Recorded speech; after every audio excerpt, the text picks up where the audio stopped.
किसान साथियों नमस्कार। किसान भाइयों, आज की वीडियो में हम बात करने वाले हैं बासमती धान की 4 नई किस्मों के बारे में।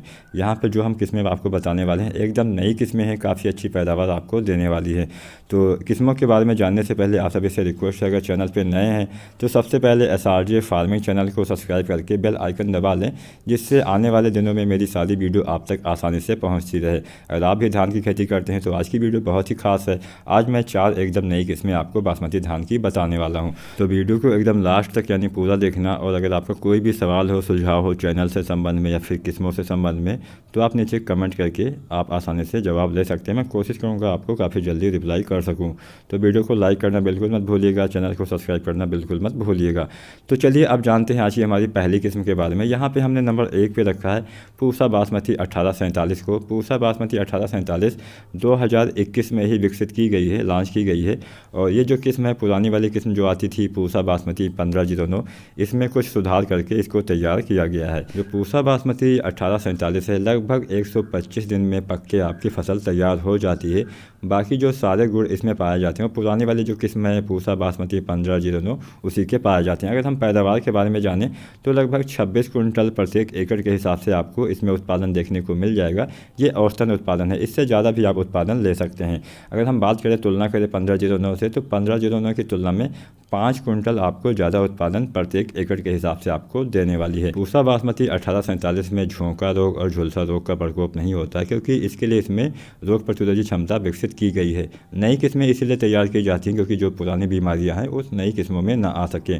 1509 में एक समस्या ये आ गई थी कि इसमें झोंका रोग और झुलसा रोग का प्रकोप होने लगा था, जिससे किसान भाइयों का जो खर्चा है वो बढ़ गया था। अब हम जानते हैं आज की हमारी जो दूसरे नंबर वाली किस्म है इसके बारे में। तो किसान भाइयों, यहाँ पे हमने दूसरे नंबर पे रखा है पूसा बासमती 1885। पूसा बासमती 1885 को, जो पुरानी वाली बासमती धान की किस्म है पूसा बासमती 1121, इसमें सुधार करके नई किस्म पूसा बासमती 1885 को विकसित किया गया है।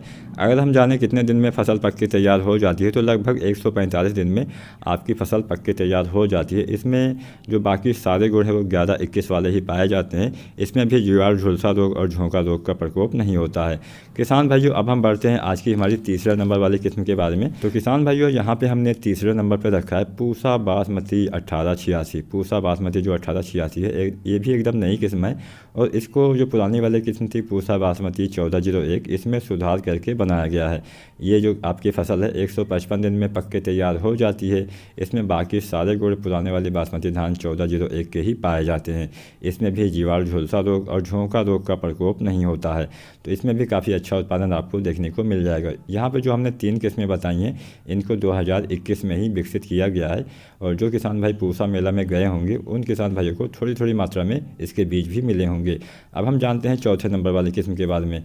तो जो चौथे नंबर पर किस्म है उसको 2020 में विकसित किया गया था, लॉन्च किया गया था।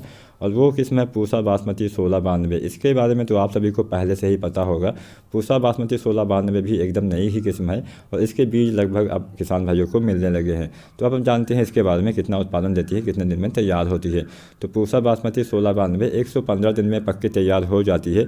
तो जो किसान भाई सब्जियों की खेती करते हैं उन किसान भाइयों के लिए ये जो नई किस्म है काफ़ी अच्छी किस्म है, काफ़ी ज़्यादा पैदावार भी आपको देती है, काफ़ी कम समय में पक के तैयार भी हो जाती है। जो पुरानी वाली किस्म है पूसा बासमती 1509, उससे ये 10 दिन पहले पक के आपकी तैयार हो जाएगी। और उसकी तुलना में आपको 5 कुंटल ज़्यादा उत्पादन भी आपको देखने को मिल जाएगा। 5 कुंटल एक एकड़ खेत में आपको ज़्यादा उत्पादन पूसा बासमती 1692 आपको देने वाली है। किसान भाइयों, अगर आप पूसा बासमती 1692 लगाना चाहते हैं तो इसके पौधे तैयार करने के लिए आपको 15 जून के आसपास इसके जो बीज है इसकी बुआई कर देनी चाहिए। हमेशा बीज को उपचारित करने के बाद ही आपको इसकी जो बुआई है वो करनी चाहिए। जब आपके जो पौधे हैं 25 दिन के तैयार हो जाएं तो उसके बाद में आपको इसकी रोपाई कर देनी चाहिए। अगर आप इसकी रोपाई 10 जुलाई से लेकर 15 जुलाई तक कर देते हैं तो आपको काफ़ी अच्छी गुणवत्ता भी मिलती है, काफ़ी अधिक पैदावार भी आपको देखने को मिल जाती है। किसान भाइयों, अब हम ये भी जान लेते हैं कि हम इन नई किस्मों से अधिक पैदावार कैसे ले सकें। किसान भाइयों, अगर आप कोई भी नई किस्म हो या फिर पुरानी किस्में हो, इनकी खेती करना चाहते हैं तो सबसे पहले आपको ध्यान में ये रखना है कि आपके क्षेत्र के हिसाब से अगर वो किस्म विकसित की गई है तभी आपको उसका चयन करना है। दूसरा ध्यान आपको ये रखना है कि वो कितने दिन में पक के तैयार होती है। अगर आप कोई अगली फसल लेने वाले हैं तो क्या उससे पहले वो तैयार हो जाएगी या नहीं तैयार होगी। तीसरा ध्यान ध्यान आपको ये रखना है कि आपको समय से बुआई करनी है, समय से रोपाई करनी है। अगर आप समय से रोपाई नहीं करते हैं तो भी पैदावार में आपको कमी देखने को मिल जाएगी। समय से रोपाई कर दीजिए, समय से उचित मात्रा में खाद का इस्तेमाल कर दीजिए। अगर आपको नहीं पता है क्या क्या डालना है तो इसके ऊपर हमने पहले से ही बहुत सारी वीडियो बना रखी है, तो आप वो वीडियो भी देख सकते हैं हमारे चैनल पर जाके। किसान साथियों, धान के विषय के ऊपर हमने बहुत सारी वीडियो बनाई हुई है। धान में कब कौन सी खाद डालना चाहिए, कितनी सिंचाई करना चाहिए। सबसे पहले तो आपको बीज लेते समय सावधानी बरतनी है। सिंचाई प्रबंधन पहले ही आपको बना लेना है। आपको तय करना है कि हाँ कितना पानी आप लगा सकते हैं, उसी हिसाब से उसी किस्म का आपको चयन करना है जो कि इसमें ज़्यादा मतलब पानी लेती है, ज़्यादा उसमें सिंचाई करनी पड़ती है। वैसे धान के खेत में सिंचाई तो करनी ही पड़ेगी, तो इसलिए आपको सिंचाई प्रबंधन पे विशेष ध्यान रखना है। हो सकता है अच्छी बारिश ना हो तब आपको काफ़ी नुकसान उठाना पड़ जाएगा, तो पानी की व्यवस्था पहले ही आपको बना लेनी है। खाद पानी अच्छे से आपको लगाना है, तभी आपको अच्छी पैदावार मिल जाएगी। तो अगर आज की ये छोटी सी वीडियो आपको पसंद आई हो तो वीडियो को लाइक कर देना। अपने दोस्तों के साथ वीडियो को शेयर भी आप कर सकते हैं जो किसान भाई खेती करते हैं, उन्हें नहीं पता है कौन से किस्में लगानी चाहिए, तो उनको आप ये वीडियो भी सेंड कर सकते हैं। इसके साथ साथ लाइक करना बिल्कुल मत भूलिएगा, चैनल को सब्सक्राइब करना भी बिल्कुल मत भूलिएगा। वीडियो देखने के लिए आप सभी का एक बार फिर से बहुत बहुत धन्यवाद।